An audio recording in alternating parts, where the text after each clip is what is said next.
Welkom in Marta's atelier, beste mensen. Vandaag besloot ik dit landschap te schilderen en wel met een beperkt kleurpalet. Dus kijk je even mee. Ik zal een gesplitst complementair kleurschema gebruiken. Wat wil dit nu zeggen? Wel, ik zal blauw gebruiken en oranje, maar dit oranje zal ik splitsen in geel-oranje en rood-oranje. Ik heb ondertussen getest welke kleuren ik zou kunnen gebruiken in dit palet. En ik ben gekomen op kobaltblauw en ivoorzwart. Ivoorzwart omdat dit uiteindelijk een heel donker blauw is. Dit kan ik gebruiken eventueel om mijn kleuren donkerder te maken, dus om de groenen donkerder te maken. En ik heb als blauw kobaltblauw gebruikt, omdat kobalt uiteindelijk het puurste blauw is. Als je bijvoorbeeld ultramarijn gebruikt, dan neigt ultramarijn een klein beetje naar het violet.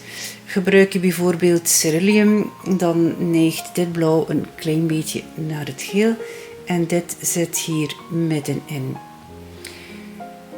Dan heb ik dit hier opgesplitst, geel-oranje en rood-oranje. En als geel-oranje dacht ik aan transparant oxide geel. Dus dit is allemaal met een klein beetje wit bijgemengd. Dit is hier rauwe sienna, dit is ongebrande omber, is een heel neutraal iets. Dus er is praktisch geen intensiteit in dit kleur. Dus ja, misschien kan ik dit wel gebruiken hier en daar in het schilderij. En dan de kandidaten voor rood-oranje, dan dacht ik aan transparant oxiderood, cadmiumrood licht, ofwel gebrande sienna of gebrande omber. Dus ik denk dat ik in die kleurrange zal blijven. Dan kan ik eventueel hier bij mijn geel-oranje nog een klein beetje geel bij inmengen, want hier zit immers ook geel in. In het rood-oranje kan ik wat rood bij inmengen. Ik kan eventueel wat oranje bij inmengen, dus ik heb echt wel een heel goede keuze. Ook hier kan ik eventueel wat naastliggende kleuren bij gebruiken.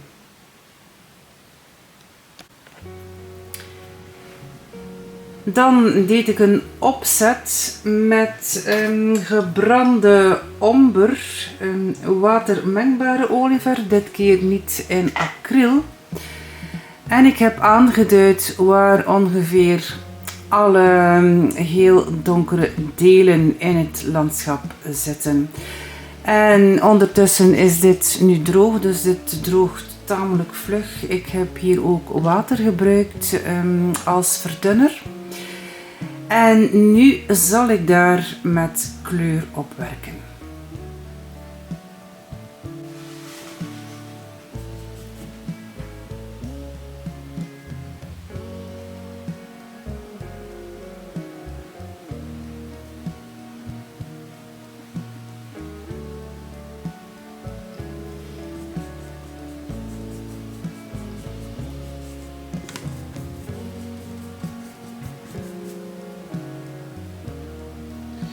En in deze tweede laag heb ik een klein beetje quick drying medium ingebracht van Cobra.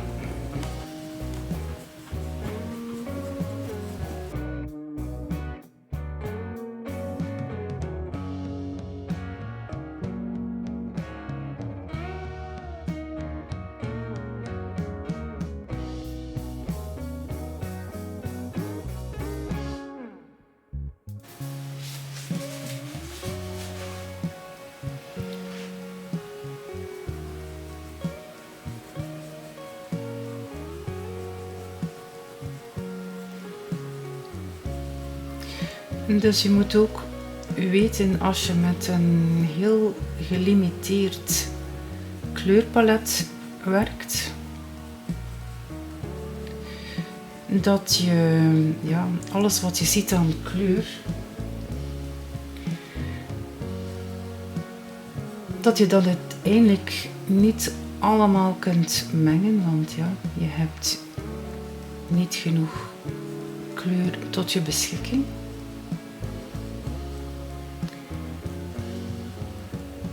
Dus dat is een heel goede oefening.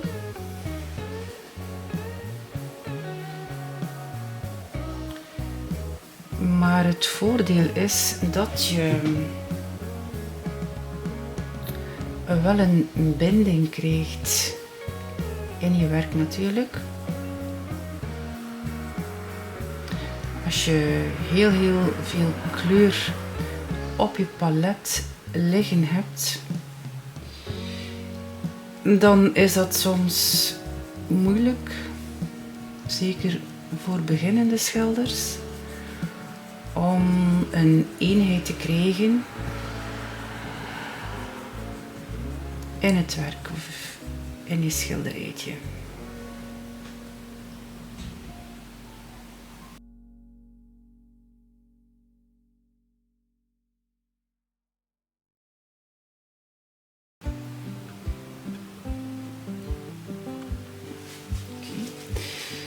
Dus hierachter liggen er nog bomen. En in deze zal ik wat koeler zetten, maar ik zie dat er hier nog iets meer vooraan staat. Dus dit zal ik eerst invullen.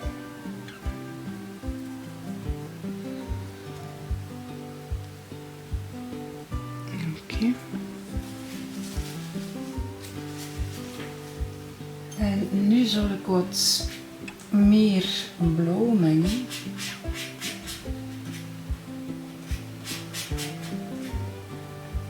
In het groen. En een klein beetje meer wit.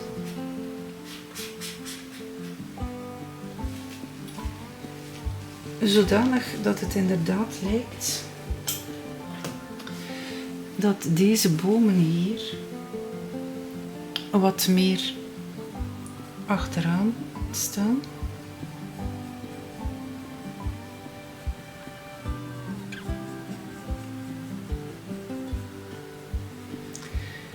Dus het is een subtiel verschil, maar er zit toch een verschil.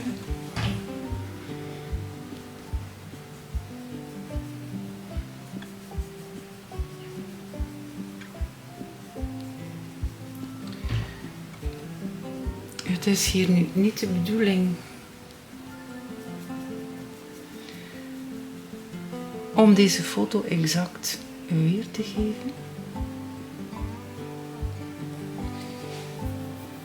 maar om het inoefenen van een bepaald kleurpalet.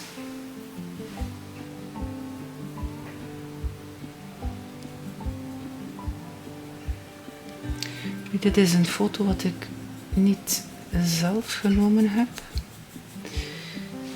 Het is een foto van de Grafiet Studio.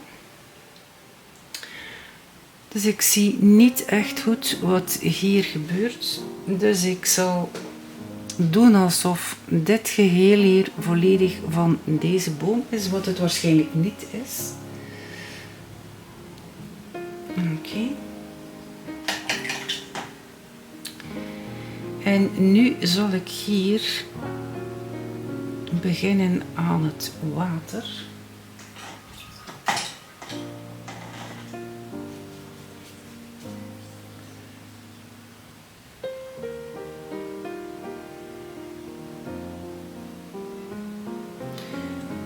Ik zal hier een ietsje warmer groen aanbrengen.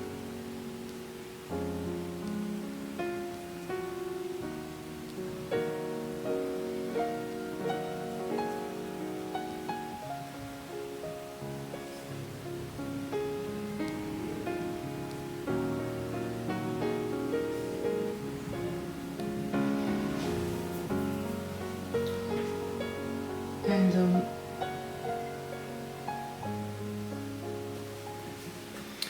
heb je hier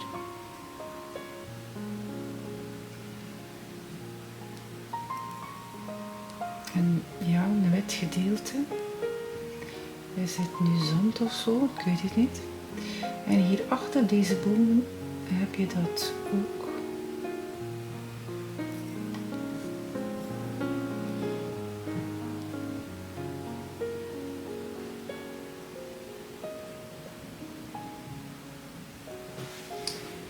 Ik zal dit niet al te prominent maken, want ik wil dit hier naar achter duwen.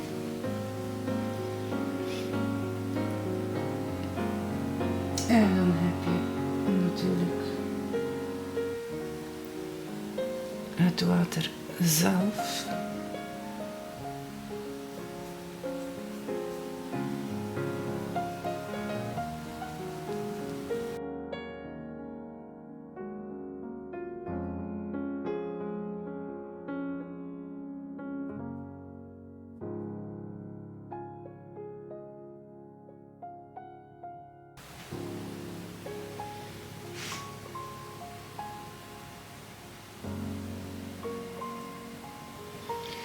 En dan krijg je de reflectie van de bomen natuurlijk.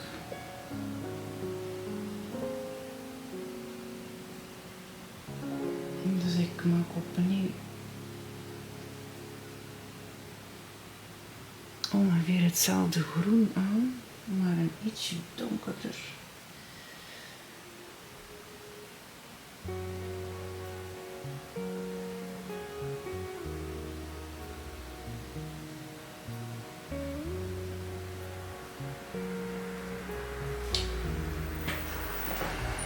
En ik zal daar een klein beetje,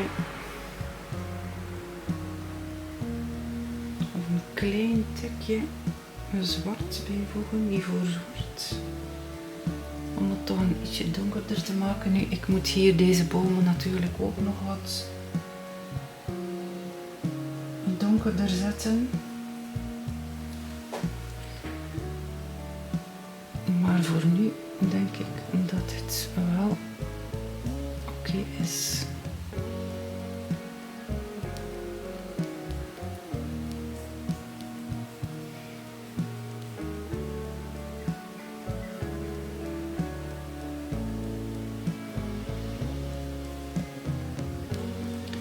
Probeer een klein beetje hier de vorm of de reflectie van het water te volgen.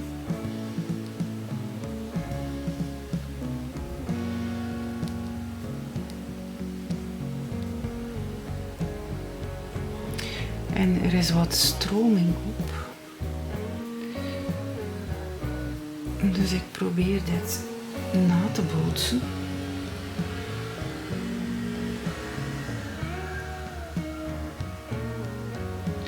En natuurlijk, ik kan ook wat mijn onderschildering volgen.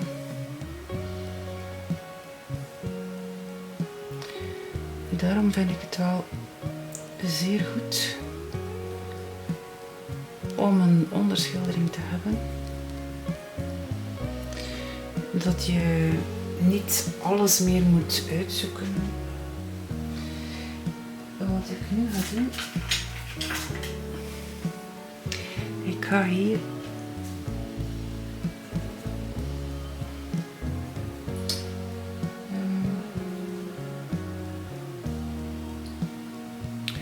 een klein beetje deze stammen, deze boomstammen aanduiden.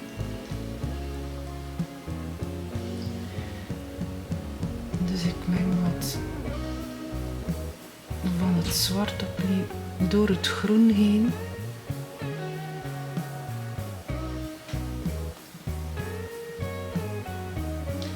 Het is wel zo dat het moeilijker is om een donkere kleur over een lichtere kleur heen te brengen. Dus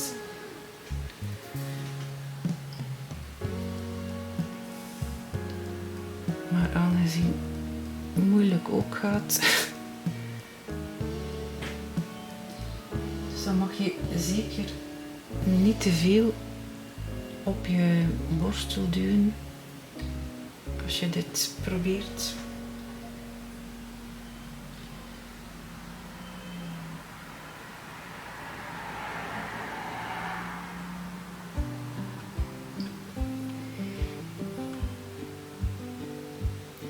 Maar ik wil dat wel aangeven hier.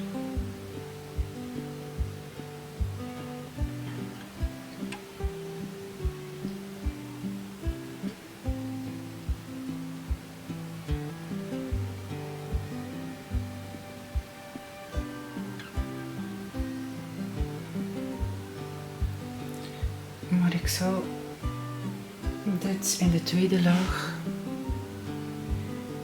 zeker verduidelijken.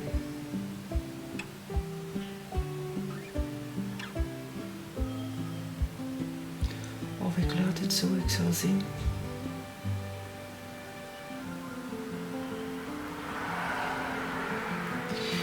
Ik ben niet iemand die alles van tevoren plant. Dus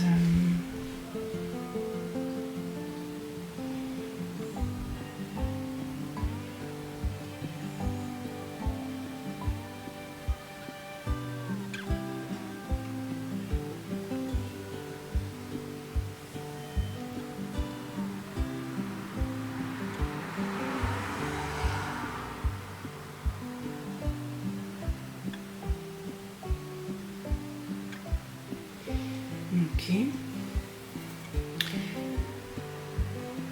En dan heb ik natuurlijk dit hier nog.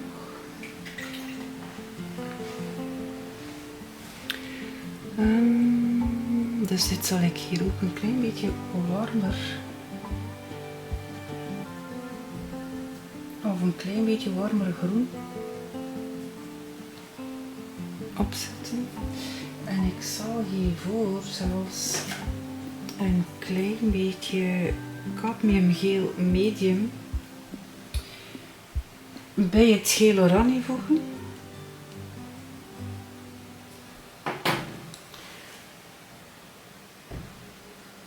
En als je dat doet, dan zal je zien als je mengt, als je dit dan mengt met je blauw, dat je inderdaad een groen krijgt die heel wat warmer oogt.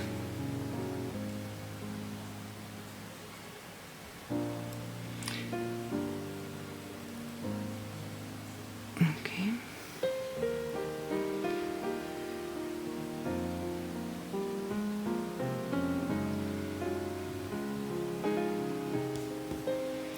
Dit is hier donkerder, dus ik heb wat zwart in deze menging gevoegd.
En nu heb ik hier nog een ietsje, een deeltje wat witter oogt. Ik zal het niet volledig wit maken, anders valt het te veel op.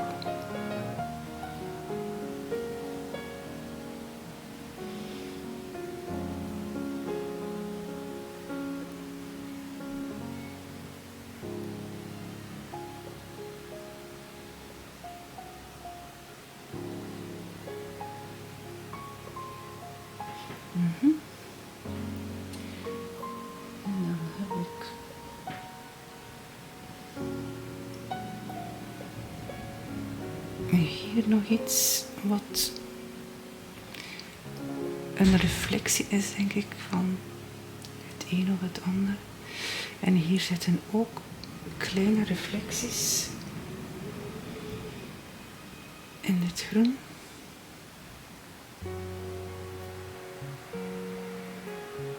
En dit is wel goed, want dan kan ik dit hier binden met dit hier.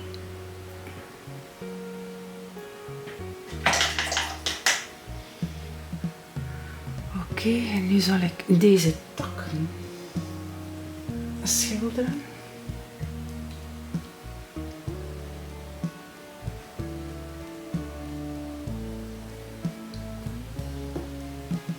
Dit valt mij ietsje te veel op.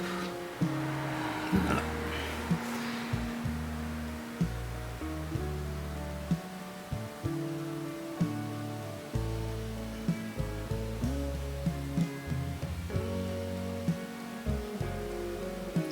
Oké.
Dus als je je eigen foto's kunt gebruiken, mensen, doe dat.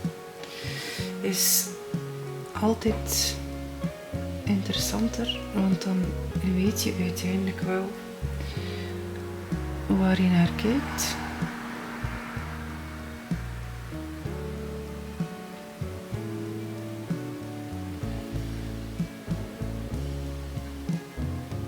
Dus het is goed van je eigen foto's te gebruiken.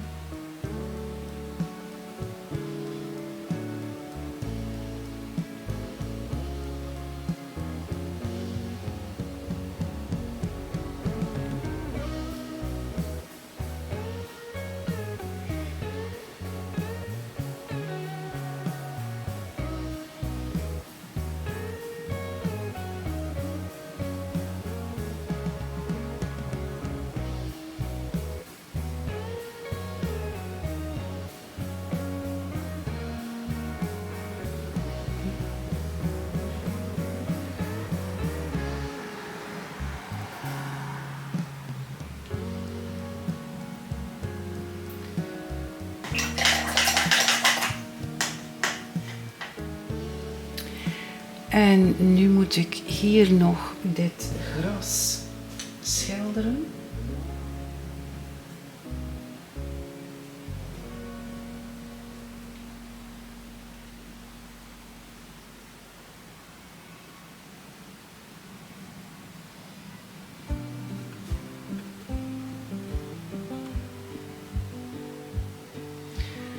En dit zit volledig op de voorgrond, dus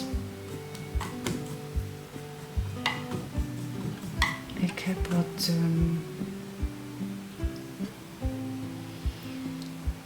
extra geel toegevoegd aan het oranje.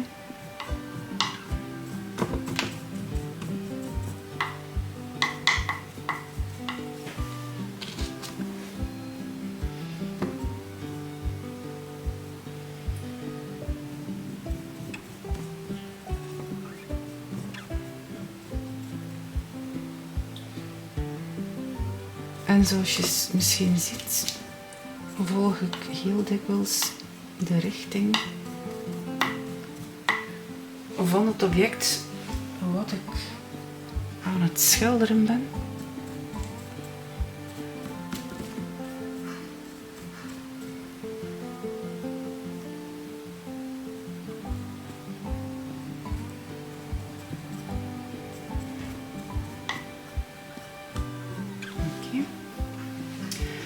En natuurlijk dit hier nog.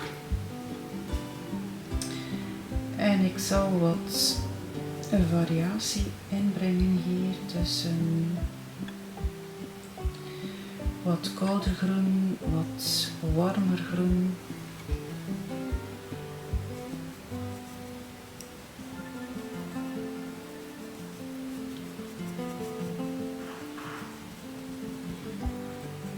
En ik gebruik ook een tamelijk grote borstel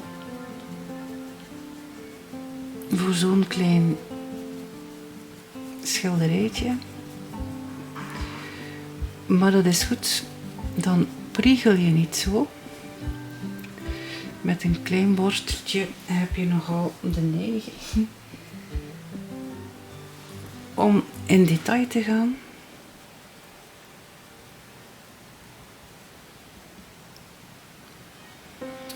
En dit is nu natuurlijk hier het laatste wat ik wel in detail ga.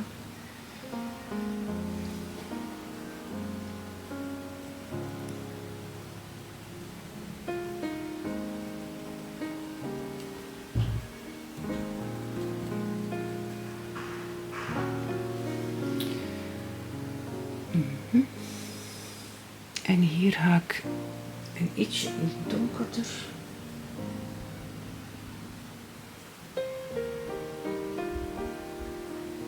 Dus ik doe daar opnieuw even zwart bij.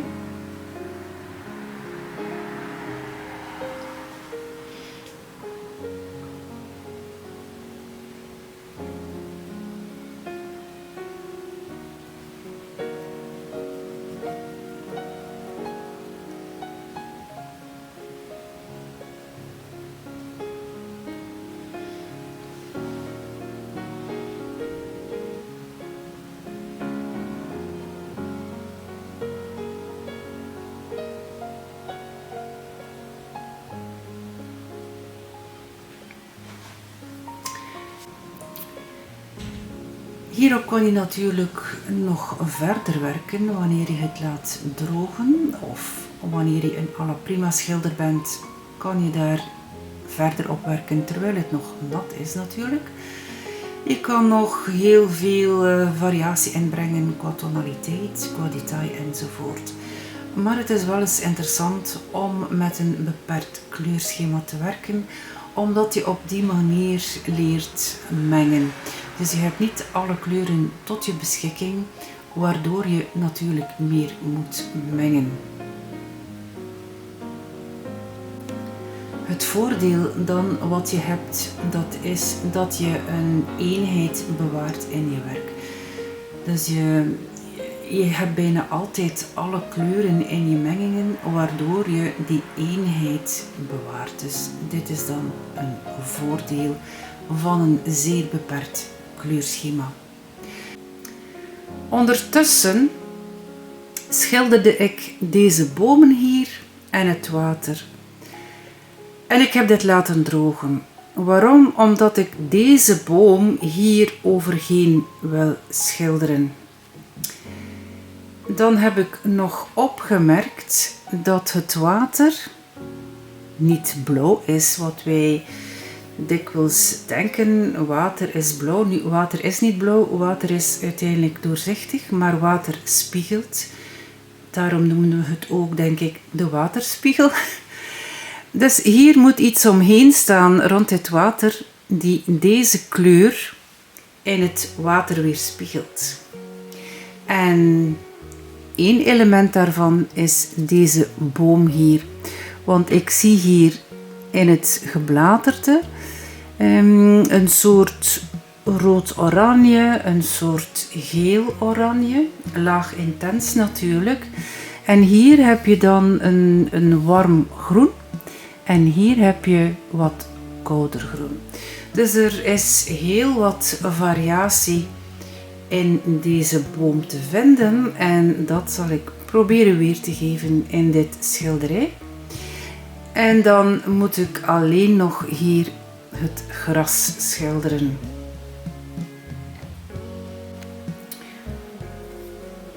Als je nu kijkt naar het schilderijtje hier, dan vind ik het wel goed dat ik niet alles heb dichtgeschilderd, dat je nog steeds de onderschildering ziet. Dus je ziet nog steeds het rood-oranje van de gebrande omber overal doorheen. Dus dat is wel fijn omwille van het kleurpalet dat ik heb gekozen. Dat je dus wel degelijk dat rood-oranje en dat geel-oranje terugvindt in het schilderij. Oké, nu ik alles heb gemengd, zal ik hier beginnen. En dat is een soort rood-oranje.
En uiteindelijk is dit het geworden, de vertaling van deze foto via het gesplitst complementair kleurpalet.